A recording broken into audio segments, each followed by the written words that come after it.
hiked up the mountain to be able to meet with the people who were harvesting the vetiver for us. The first reaction I had was hope. It was beautiful. It was lush and green. It was very different from what you see in the cities in Haiti. The next thing I really noticed was how hard they work. Their calloused hands, their weathered faces, but they took pride in their work. Vetiver is a really interesting crop in that it's a very hardy grass. It can grow just about anywhere. That was introduced there primarily for the fragrance industry, and we have targeted for the aromatherapy industry specifically, both with our partners on the ground there and the cooperative we're working with to grow our raw materials. The manual labor required to harvest vetiver is quite incredible. It's much harder than what I ever imagined. And they do this day in and day out. Not only do they pull the vetiver plant out of the ground, but then they've got to take a stick and they've got to beat the dirt out of the root system so that all they have left is just that pure vetiver root. 15 days to produce 1 gallon of oil.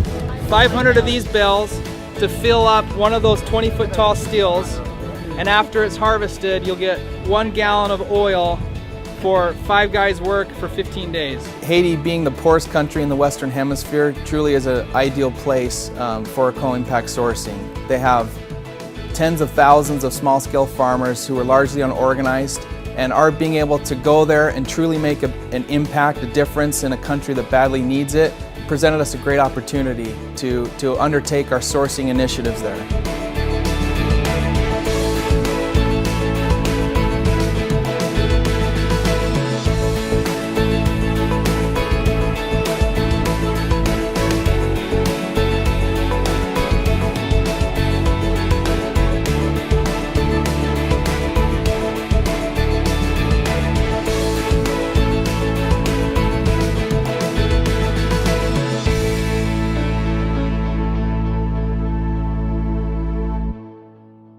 Planifier sous quantité vétiver qui pour et récolter.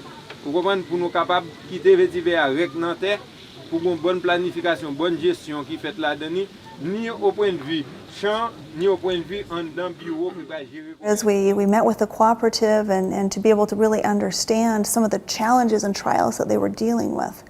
First of all is that the income that they were receiving was not sustainable.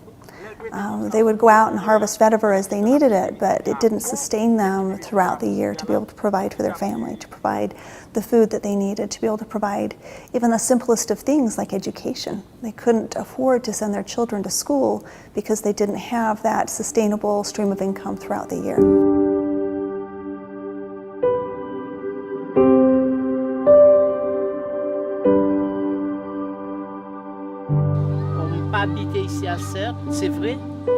Today we had a great meeting. They proved to me personally, I even cry after hearing certain things, you know, that makes me more motivated to have those people working very hard in the vetiver field to make it a better life.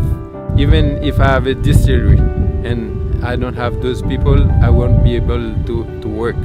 And even if those people have their field full of vetiver and they don't have their distillery, nobody will be able. But it's like a chain on a motorcycle, on a bicycle that is going thief after thief, you know. So we have been doing that work, and having a company like doTERRA, you know, coming and have the same vision and same route and have all the Haitians in the vetiver field have a better life, including myself.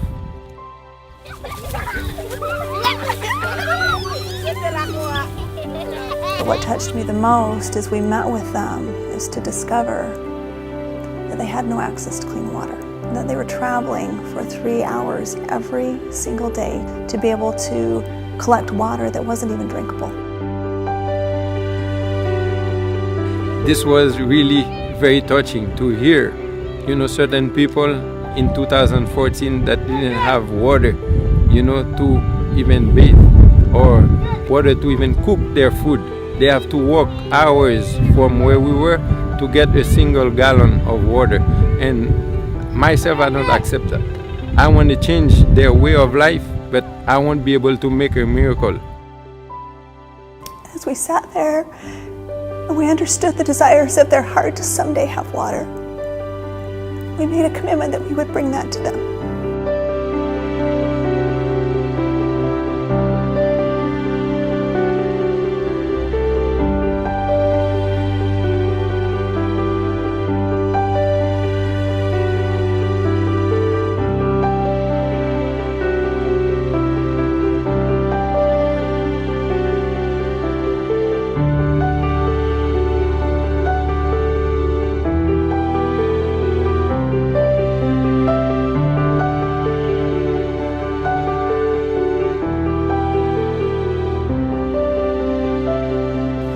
Make a difference. We can do that because that's what we stand for.